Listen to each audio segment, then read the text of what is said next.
എല്ലാവർക്കും നമസ്കാരം. എല്ലാവരും സുഖമായിരിക്കുന്നു എന്ന് കരുതുന്നു. ചോറിൻ്റെ കൂടെ കഴിക്കാൻ പറ്റുന്ന വളരെ രുചികരമായിട്ടുള്ളൊരു കറിയാണ് ഇന്നത്തെ റെസിപ്പി. വെറും 5 മിനിറ്റ് മാത്രം മതി ഈ ഒരു കറി തയ്യാറാക്കിയെടുക്കാൻ. അതുമാത്രമല്ല, കടുക് വറുത്തിടുന്ന ആ ഒരു കുക്കിംഗ് മാത്രമേ ഈ ഒരു കറിയിലേക്ക് ആവശ്യമുള്ളൂ. ഈ ഒരു ചൂടുകാലത്ത് കഴിക്കാൻ പറ്റുന്ന വളരെ ഹെൽത്തി ആയിട്ടുള്ളൊരു കറിയും കൂടിയാണ്. നമ്മുടെ ദഹനത്തിനൊക്കെ ഒരുപാട് നല്ലതാണ് ഈ ഒരു കറി തയ്യാറാക്കി കഴിക്കുന്നത്. അപ്പോൾ ഈ റെസിപ്പി എങ്ങനെയാണെന്ന് വീഡിയോ എല്ലാവരും കണ്ടു നോക്കൂ. ഞാൻ തയ്യാറാക്കിയെടുക്കാൻ വേണ്ടിയിട്ട് ഒരു കുക്കുംബർ എടുത്തു വെച്ചിട്ടുണ്ട്.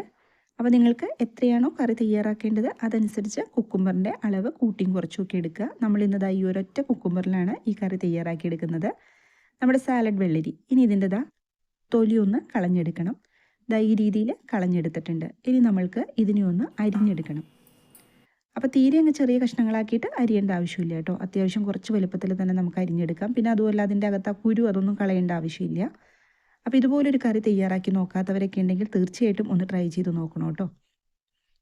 അതുപോലെ തന്നെ നമ്മുടെ വീഡിയോ കണ്ടുകൊണ്ടിരിക്കുമ്പം സബ്സ്ക്രൈബ് ചെയ്യാതെ കാണുന്നവരുണ്ടെങ്കിൽ ഒന്ന് സബ്സ്ക്രൈബ് ചെയ്ത് സപ്പോർട്ട് തരണേ.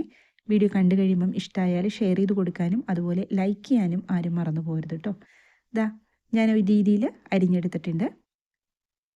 ഇനി നമ്മൾക്ക് എന്ത് ചെയ്യണമെന്ന് വെച്ചാൽ, ഒരു മിക്സിയുടെ ജാർ എടുക്കുക. എന്നിട്ട് അതിനകത്തേക്ക് അരിഞ്ഞെടുത്തിരിക്കുന്ന കുക്കുംബർ ഒന്ന് ഇട്ട് കൊടുക്കുക. ഇനി ഇതിനകത്തേക്ക് ചേർത്ത് കൊടുക്കേണ്ടത് ഒരു 2 അല്ലി വെളുത്തുള്ളി. വെളുത്തുള്ളിയുടെ അളവൊന്നും അങ്ങനെ കൂടി പോകണ്ട, 2 എണ്ണം മതി. എരിവിന് ആവശ്യമായിട്ടുള്ള പച്ചമുളക്, 2 പച്ചമുളക് ചേർത്ത് കൊടുത്തിട്ടുണ്ട്. അതുപോലെ തന്നെ ഒരു കഷ്ണം ഇഞ്ചി. ഇഞ്ചിയുടെ അളവും ഒരുപാട് കൂടി പോകരുത്, ഒരു ചെറിയ കഷ്ണം. അതുപോലെ കുറച്ച് കുരുമുളക്, കുറച്ച് കറിവേപ്പിലയും കൂടി ചേർത്ത് കൊടുത്തിട്ടുണ്ട്. ഇനി ഇതിനകത്തേക്ക് വേണ്ടത് നാളികേരമാണ്. നാളികേരം നമ്മൾ ഇതിനകത്തേക്ക് ഒരുപാടൊന്നും ചേർക്കേണ്ട ആവശ്യമില്ല കേട്ടോ. ഞാൻ ഒരു ചെറിയ ബൗളിന് ഒരു 1/4 ബൗൾ നാളികേരം, അതായത് 3 സ്പൂൺ നാളികേരം എടുത്തിട്ടുള്ളൂ, അതിനകത്തേക്ക് ചേർത്ത് കൊടുക്കുക. ഇനി ഇത് നല്ലപോലെ അരച്ചെടുക്കുക. കുക്കുംബർ ഉള്ളത് കൊണ്ട് തന്നെ വെള്ളമൊന്നും അങ്ങനെ ചേർത്ത് അരയ്ക്കേണ്ട ആവശ്യമില്ല. നല്ലപോലെ നമുക്കിത് അരഞ്ഞു കിട്ടും. ഈ ഒരു രീതിയിൽ വേണം അരച്ചെടുക്കാനായിട്ട്.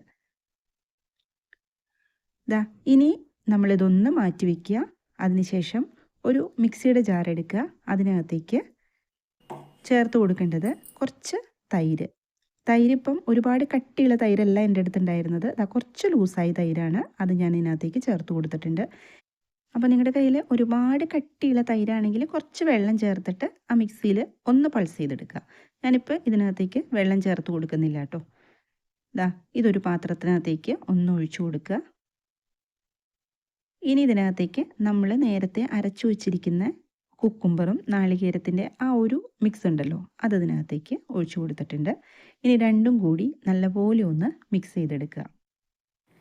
ഈ ഒരു സമയത്ത് ബെല്ലൈക്കൺ ഒന്ന് പ്രസ് ചെയ്തിട്ട് ഓൾ എന്ന ഓപ്ഷൻ എനേബിൾ ചെയ്ത് വെക്കണേ. എങ്കിൽ മാത്രമാണ് ഞാൻ അപ്ലോഡ് ചെയ്യുന്ന വീഡിയോസിൻ്റെ എല്ലാ നോട്ടിഫിക്കേഷൻ നിങ്ങൾക്ക് കിട്ടുള്ളൂ. ഇതിപ്പോൾ നല്ലപോലെ മിക്സ് ചെയ്ത് കൊടുത്തിട്ടുണ്ട്. ഇനി ഇതിനകത്തേക്ക് ഉപ്പ് ചേർത്ത് കൊടുക്കുക. പാകത്തിന് ഉപ്പും കൂടി ചേർത്തിട്ട് ഒന്നും കൂടി നല്ലപോലെ ഒന്ന് മിക്സ് ചെയ്ത് കൊടുക്കുക. നമ്മുടെ ചാനലിൽ എളുപ്പത്തിൽ തയ്യാറാക്കിയെടുക്കാൻ പറ്റുന്ന കറികളാണ് കേട്ടോ കൂടുതലും അപ്ലോഡ് ചെയ്യാറുള്ളത്. അപ്പോൾ കാണാത്തവരൊക്കെ ഉണ്ടെങ്കിൽ കണ്ടൊന്ന് സപ്പോർട്ട് തരണേ. ഇത്രയേ ഉള്ളൂ. ഇനി ഇതിനകത്തേക്ക് നമുക്ക് വേണ്ടത് ഒന്ന് കടുക് വറുത്തിടണം. കടുക് വറുത്തിടുമ്പോൾ നമ്മൾ 1-2 ഇൻഗ്രീഡിയൻസ് ഒക്കെ ചേർക്കണം ടേസ്റ്റിന് വേണ്ടിയിട്ട്.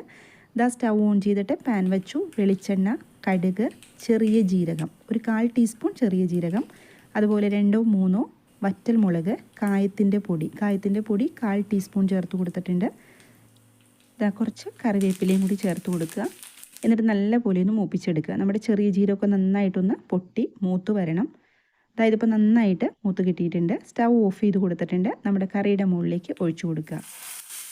വളരെ എളുപ്പത്തിൽ വളരെ ഹെൽത്തി ആയിട്ട് തയ്യാറാക്കിയെടുക്കാൻ പറ്റുന്ന ടേസ്റ്റി ആയിട്ടുള്ള ഒരു കറിയാണ്. ട്രൈ ചെയ്ത് നോക്കാത്തവരൊക്കെ ഉണ്ടെങ്കിൽ തീർച്ചയായിട്ടും തയ്യാറാക്കി നോക്കണം. തയ്യാറാക്കി നോക്കിയിട്ട് ഫീഡ്ബാക്ക് കമൻറ്റ് ബോക്സിൽ പറയണം കേട്ടോ. സബ്സ്ക്രൈബ് ചെയ്യാനും ലൈക്ക് ചെയ്യാനൊന്നും ആരും മറന്നു പോവല്ലേ. മറ്റൊരു റെസിപ്പിയുമായിട്ട് വീണ്ടും കാണാം. എല്ലാവരും സന്തോഷമായിട്ടിരിക്കുക. Thank you.